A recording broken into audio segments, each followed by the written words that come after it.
Aujourd'hui, nous allons faire une pizza 100% maison. Nous allons faire la pâte maison, la sauce maison et nous allons garnir ce chef-d'œuvre de condiments. Pour commencer à réaliser une pizza digne de recevoir 4 étoiles Michelin, nous allons devoir commencer par faire une pâte moelleuse mais légère. La pâte sera préparée d'après une recette artisanale exclusive. Dans un bol, mélangez l'eau, la levure et le sucre. Laissez reposer jusqu'à ce que ça mousse sur le dessus. Cela prend environ 5 minutes. Bon. En faisant mes recherches pour comprendre pourquoi ça n'a pas fait de mousse, j'ai découvert que la levure c'est en fait vivant. Si on attend trop longtemps avant de l'utiliser, elle meurt et ne peut donc plus fermenter. La pâte ne va donc pas gonfler. C'est sûrement ce qui est arrivé lors de mon premier essai.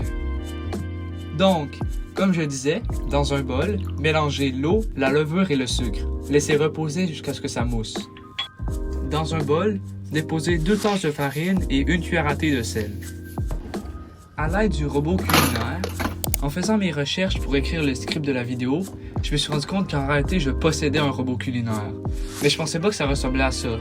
Et donc, le reste de la recette, j'ai continué avec le batteur électrique. Mais ça marche très bien. Dans mon cas, avec un batteur électrique à vitesse moyenne et en utilisant les crochets à pétrir, ajoutez graduellement le mélange de levure jusqu'à l'obtention d'une boule molle.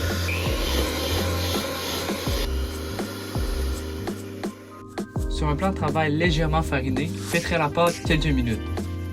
Bon là je dis quelques minutes, mais en réalité ça m'a pris vraiment longtemps. J'ai tellement pétri la pâte que j'ai eu des courbatures dans les avant-bras le lendemain. Si vous aimez la vidéo, n'hésitez pas à vous abonner et à mettre un like, ça m'aide énormément.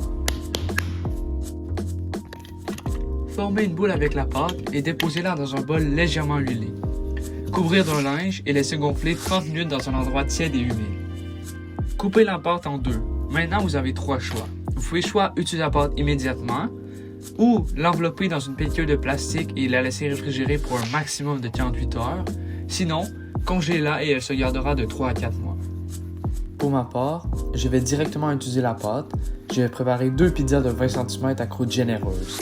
Mais vous pouvez aussi la faire 2 pizzas de 23 cm à croûte mince. Celle-là, j'ai réussi à la rattraper. J'ai réussi à réparer le trou. On peut voir de l'autre côté que pas de trou. Un peu mince, mais ça va. Mais bon, celle-là est quand même cool. One eternity later. Bon, c'est pas l'idéal, mais j'ai refait une boule. Je l'ai refait. Puis elle est vraiment plus belle. Donc, voici nos deux pizzas. Et maintenant, passons à la sauce. Nous allons faire une sauce à pizza meilleure et moins chère qu'en magasin. Pour commencer, versez 400 ml, ce qui équivaut à une demi-canne de tomates en baie. Écrasez les tomates avec le dos d'une cuillère. Bon, ça marche pas super bien avec la cuillère, mais j'ai lu dans une autre recette qu'on peut les écraser avec les mains. Bon, je dois avouer que ça marche surprenamment bien avec les mains, mais c'est beaucoup plus salissant. Le fait d'écraser les tomates va créer une sauce très liquide. Pour compenser, ajoutez 2 cuillères à soupe de pâte de tomate. Ajoutez 1 cuillère à soupe d'origan séché et 1 demi-cuillère à soupe de sucre, salé et poivré. Ajouter du sucre va permettre de compenser le fait que les tomates sont de basse qualité ou cultivées hors saison. Si vous utilisez de vraies tomates de qualité, il n'est donc pas nécessaire de mettre du sucre. Étalez de la sauce tomate fait maison sur la pizza. Garnir la pizza avec tout ce qui vous tombe sur la main. Pour ma part, ce sera des champignons et du jambon car je n'ai pas de pepperoni. Finalement, garnir de fromage, préférablement du mozzarella. Bon, à ce moment-ci, je pense que je vais me faire des ennemis. Donc si vous êtes italien, vous pouvez quitter la vidéo. Je n'ai pas de four à pizza. Pour ce faire, je vais chauffer mon four à 450 Celsius.